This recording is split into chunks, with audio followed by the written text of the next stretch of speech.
ओम नमो भगवते वासुदेवाय नमो नमः। आज 57वां अध्याय समंतक हरण, शतधन्वा का उद्धार और अक्रूर जी को द्वारका वापस बुलाना।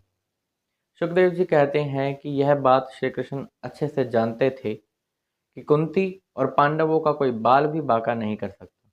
लेकिन जब यह खबर आती है कि वह लाक्षागृह में जल गए हैं, मर गए हैं वहां पर, तो मनुष्य की सी लीला करते हुए वह हस्तिनापुर जाते हैं। वहां पर गांधारी, विदुर जी इत्यादि वहां के जो भी लोग होते हैं उनसे मिलते हैं और संवेदना प्रकट करके आते हैं और कहते हैं, हाय हाय, यह तो बड़े दुख की बात है। यह अवसर बहुत ही अच्छा होता है जब द्वारका से श्री कृष्ण चले जाते हैं अक्रूर जी और कृतवर्मा के लिए।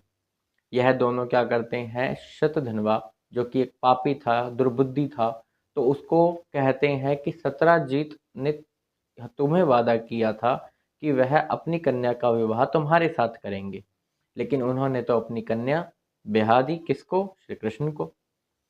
और तुम्हें क्या मिला, तुम्हें कुछ भी नहीं मिला।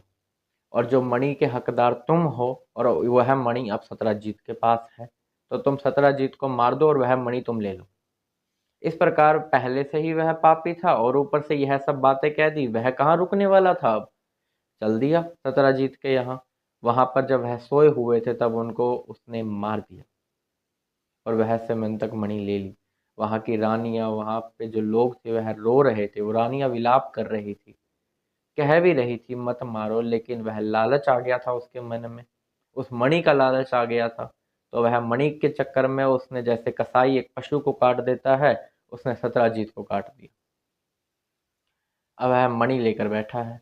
जब उनकी पुत्री सत्यभामा को पता लगता है कि यह सब घटित हुआ है तो वह बड़ी ही दुखी होती है, बड़ी परेशान होती हैं। कहती हैं कि यह क्या हो गया, हाय हाय, यह तो बड़े दुख की बात है, बड़े खेद की बात है। यह किसने किया, क्यों किया? उन्हें तो सब जानते हुए भी कुछ समझ नहीं आ रहा।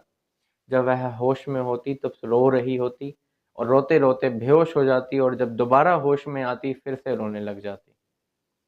उन्होंने उनका जो शव था उनके पिता का, वह तेल के कढ़ाई में रखवा कर हस्तिनापुर के लिए वह निकल गई। उन्होंने श्री कृष्ण और बलराम जी को सारा कुछ बताया कि किस प्रकार से क्या हुआ है। तो वह सुन के बहुत हैरान होते हैं। हालांकि सब जानते थे, लेकिन फिर भी मनुष्य रूप में है तो वह वहां पर आंसू भी बहाना शुरू कर देते हैं और बहुत ही दुख जताते हैं। कहते हैं यह तो बड़े खेद की बात है, यह बड़े दुख की बात है, और उसी समय वहां से निकल जाते हैं और द्वारका में आते हैं। और जब सारा उनको पता है कि शतधन्वा ने यह कार्य किया है, तो शतधन्वा जब यह जानता है कि अब भगवान यहाँ आ गए हैं, भगवान श्री कृष्ण, और मुझे मार डालेंगे, तो वह डर के मारे घोड़ा तैयार कर लेता है और उस पर चढ़कर भाग जाता है। अब श्री कृष्ण पीछे पीछे बलराम जी के साथ शतधन्वा के, और शतधन्वा आगे आगे घोड़े पर भागे जा रहा है। वह घोड़ा श्रेष्ठ घोड़ा था, 400 कोस तक भाग सकता था। तो मिथिलापुरी के एक उपवन के पास जाकर वह घोड़ा गिर जाता है, और अब जो उस पे शतधन्वा बैठा था वह पैदल भागना शुरू कर देता है। उसको पैदल भागता देख जो पीछे पीछे श्री कृष्ण और बलराम जी आ रहे थे, तो वह भी श्री कृष्ण अब उनके पीछे ही दौड़ रहे हैं और अपने चक्र से शतधन्वा का सर काट देते हैं। शतधन्वा इससे पहले बहुत ही रिक्वेस्ट करते हैं, कहते हैं कि कृतवर्मा, तुमने मुझे यह सब करने को कहा था, तो तुम अब मेरी सहायता करो, मेरी रक्षा करो। कृतवर्मा कहते हैं, अरे क्या बात कर रहे हो तुम, ये जो तुम्हारे सामने है ना, यह तो सर्व समस्त लोकों के स्वामी हैं, और इनसे जो इस कोई वैर ठान ले तो उसका किसी लोक में कल्याण हो ही नहीं सकता। फिर उसने सहायता मांगी अक्रूर जी से, क्योंकि वह भी तो साथ थे, उन्होंने भी तो कहा था।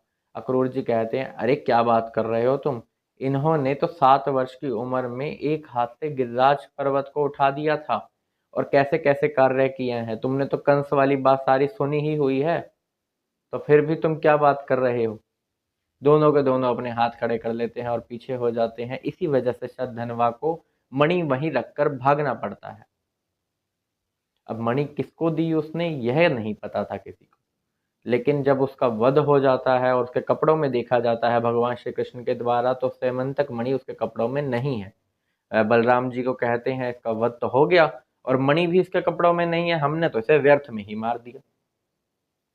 तो बलराम जी कहते हैं कि तुम अपना द्वारका जाओ और मणि का पता लगाओ। यहाँ से मिथिलापुरी बहुत ही नज़दीक है, तो मैं वहाँ मिथिला नरेश जो कि विधेयराज हैं उनसे जाकर मिलता हूँ, वह मेरे घनिष्ठ मित्र हैं। वह मिथिलापुरी में जाते हैं और वहीं पर धृतराष्ट्र के पुत्र जो दुर्योधन है उनको गदा युद्ध सिखाई जाती है बलराम जी के द्वारा। यानी कि दुर्योधन के गुरु और कोई नहीं, यह तो बलराम जी हैं, क्योंकि उन्होंने दुर्योधन को गदा युद्ध सिखाया था।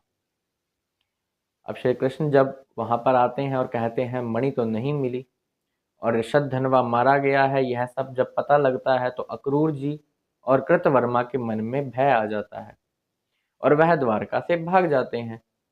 अब द्वारका में यह बात उड़ने लग जाती है कि अक्रूर जी के जाने से तो यहाँ पर समस्याएं आने लग गई हैं। हालांकि वो लोग इस बात को भूल रहे हैं कि जो समस्त लोगों के ऋषि मुनि हैं वह सभी के सभी श्री कृष्ण में निवास करते हैं, तो वहां पर किसी भी समस्या का आना संभव ही नहीं है। लेकिन फिर भी वहां के बड़े बूढ़े क्या कह रहे हैं कि एक बार की बात है, काशी राज में वर्षा नहीं हो रही थी, तो वहाँ वर्षा ना होने के कारण वहाँ के जो राजा थे उस समय, उन्होंने अपनी कन्या का विवाह किया था श्वफल के साथ, जो कि अक्रूर जी के पिता थे। गांधानी उनकी पुत्री थी, तो उनका विवाह हुआ श्वफल्क और गांधानी का, और उनके पुत्र हुए अक्रूर जी, और वहाँ पर फिर वर्षा हो गई। तो इसी प्रकार की बातें कहते हुए कि अक्रूर जी हमारे राज्य के लिए शुभ थे और वो यहाँ से चले गए, इसके कारण बहुत से दुख और समस्याएं हमें उठानी पड़ रही हैं।